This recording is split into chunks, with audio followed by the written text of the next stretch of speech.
Well, in honor of the 50th anniversary of the Beatles' first American TV appearance on the Ed Sullivan Show, the Symphony of Southeast Texas is jamming a Pops concert.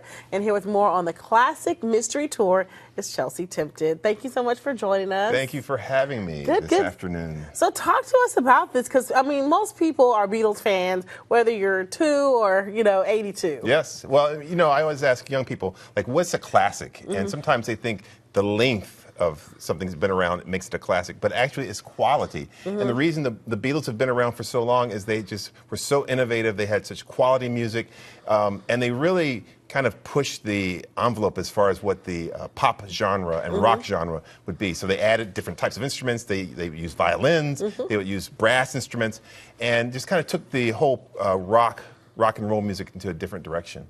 But when they 50 years ago, they were celebrating the 50-year anniversary of when they first were on the Ed Sullivan Show.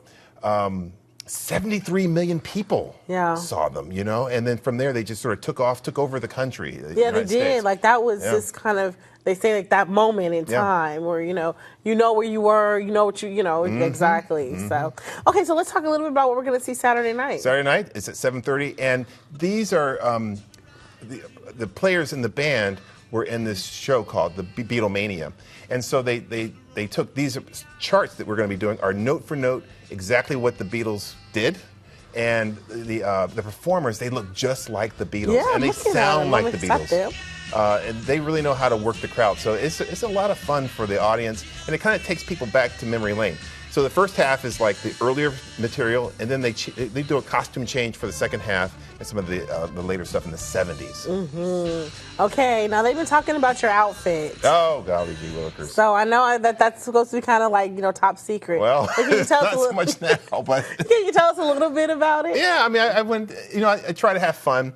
And, the thing about classical music and being a music director of a classical orchestra, classical European orchestra, is you're trying to get away from the stuffiness. And so I try to kind of let my hair down a little bit. Yeah, around the edges, I see that. Yeah, along the edges, right. But to have fun with it, and I think the orchestra's going to have fun. It's a very small orchestra that's going to be backing them up. So our role is just as the backup band, and we have a lot of fun with it. The charts are really good, and it's something a little different than the Tchaikovsky, Beethoven, Mozart that we normally do with the orchestra.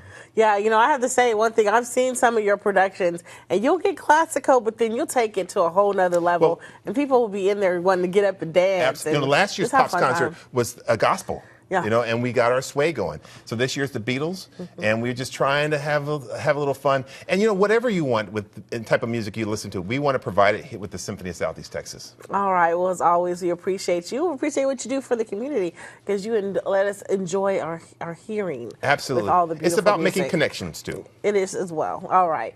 We'll be right back after the break. You're watching Southeast Texas Live.